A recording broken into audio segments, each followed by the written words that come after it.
Hi there, it's Sue, and thanks for joining me for Tips and Talk Day. These are bite-sized topics that I pull from community questions and things that I'm observing in the world of handmade small business.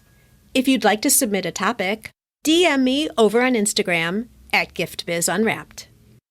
We've covered so many facets of a handmade product business over the course of the years, and today is no exception. We've talked about how to start and grow your business, stories from many of you who have done just that, how to choose and use social media sites, build your website.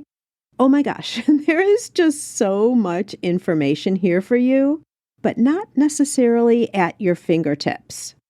So, I've made a tool for you that categorizes by topic the episodes of this podcast, but only the ones that stay relevant over time because, yes, let's face it, there are past shows that just don't work anymore for us today. The world is changing so fast, right? You can use this tool to zero in on whatever topic you need at the moment. Do you want to hear from others in your specific industry?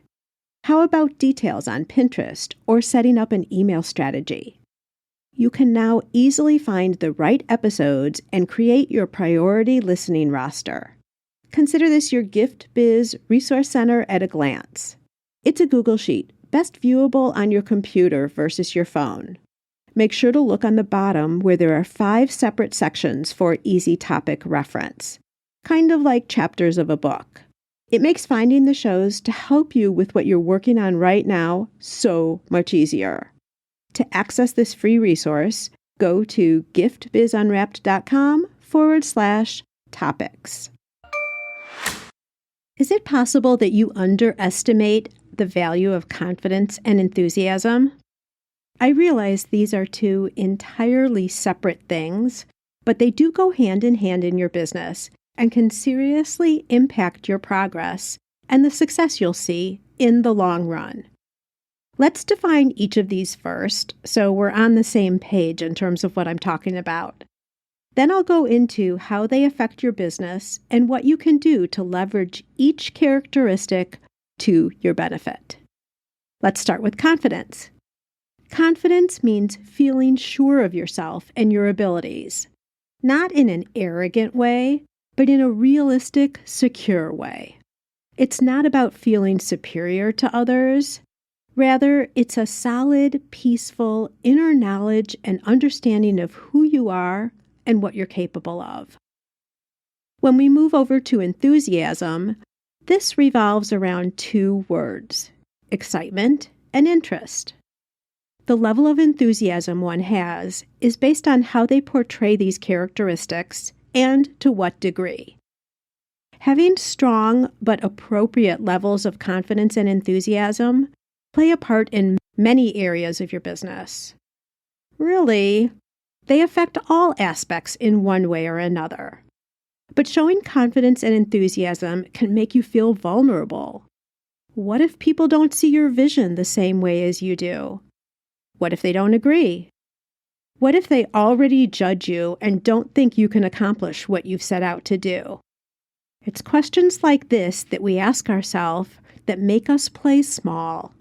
They bring down the level of confidence or enthusiasm that we really feel and are willing to show the world. And they, like a self-fulfilling prophecy, can walk us right into that result, not achieving what we set out to do. I see this play out a lot in the handmade product industry, and my hope here is, by identifying and acknowledging it, we can turn the dial up on these 2 traits, and in turn, you can see things move forward in your business.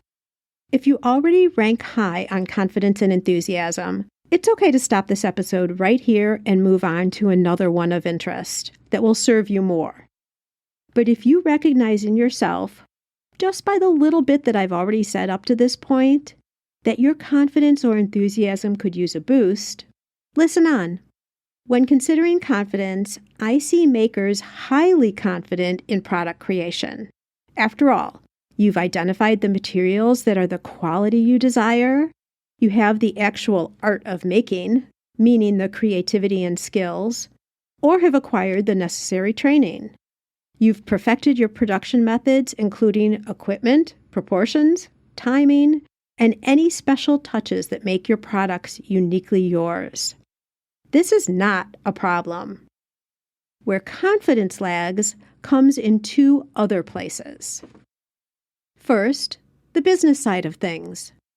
Until you decided to turn your making into a business, you never had to consider it before.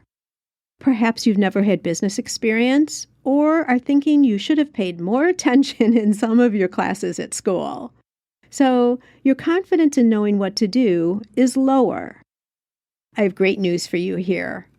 Many, and I mean many, a maker started their business feeling the same way. If you've been listening to the podcast for a while, you've heard lots of business owners who admit they didn't know about certain things or did things, quote unquote, wrong in the beginning. But they did it anyway. They started with what they knew and went from there to learn and adjust, and today have very successful businesses. What they didn't do is let their lack of confidence in business knowledge stop them from trying. And today, with all the information and resources available, help is immediately at your fingertips. Reach out and take it if there's a part of your business that you think can be improved. And by all means, don't let a lower confidence level here prevent you from pursuing your dream. The second place low confidence can affect your business is in the marketing and selling of your products. When you first started making your product as a hobby, you created for your own satisfaction and fulfillment. Even when you give things as gifts, there's no judgment from the recipient. You most likely receive a thank you and probably also praise for your gift, comments about how talented you are, the quality of your creations, and on and on. All that changes when you start promoting your products and hoping for sales. By nature of a buyer-seller relationship, you present your products, and the other person decides whether they want it or not. That's enough to make anyone second-guess themselves. We're human. We don't like rejection. But it's part of what you accept when you're in business. And honestly, if you think of your own behavior, you'll recognize that you do this to others too. You choose one jewelry style over another, or certain lotions over others due to their ingredients. It's not that the ones that you don't buy are inferior. It's just that they're not your choice. As business owners, we must always keep in mind that there's a portion of the population who want our products. Not everybody. These are your ideal customers, right? Our lack of confidence comes into play when we start thinking that nobody will want our products. And if you let this get to you, it affects every aspect of how you run your business. In my Start with Confidence program, the whole goal is to validate that you have a product that people will want to buy. In some cases, tweaks need to be made to get it to the point where it's ready for the market. But once you've done your validation, that means there is a market out there for you. It's then up to you to find that market and show up consistently with good messaging that leads your perfect customer to the sale. Without confidence, you may shy away from trying new things to get you the visibility that you need to bring in those sales you desperately want. And that's a perfect segue into enthusiasm. I mentioned earlier that enthusiasm is gauged by excitement and interest. You display this to a high or low degree every time you talk about your business, attend a networking meeting, or exhibit at a show. If you describe your business in a timid, almost apologetic way, how interested do you think someone is to want to know more, much less to buy? Test yourself right now. If I met you and asked you about your business, how would you respond? Would you proudly speak about what you do and how your products benefit your customers? Or would you stumble over your words and in a soft voice, kind of get out a string of words about what you do? If this last response rings true for you, there's immediate work to do. This is your assignment for today. Script out the exact words you'll use anytime you're in a situation where people ask you what you do. Then practice it over and over again until it becomes second nature.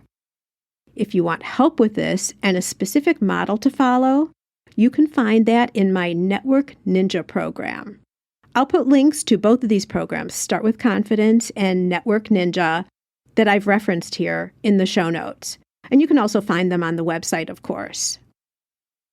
At a craft show, not only should you excitedly talk with your booth customers, you also want to show interest in them. And when I say this, there are limits too, right? There is such a thing as going too far with enthusiasm and becoming overwhelming or overbearing, which makes people run the other way. But you also do the same thing if you don't show any interest in helping people as they look at your products. You need to use your intuition to find the right balance. Overall, you have a unique opportunity as a maker to bond with your customers every time you interact with them. On the phone, in social media, at personal events, and the very best, at craft shows and farmers markets. How you confidently present yourself and how enthusiastically you talk with them means everything. That's a wrap. I'm a get-to-the-point kind of girl, and this is what you can expect from these quick midweek sessions. Now it's your turn. Go out and fulfill that dream of yours. Share your handmade products with us. We want them, and they bring us both so much happiness.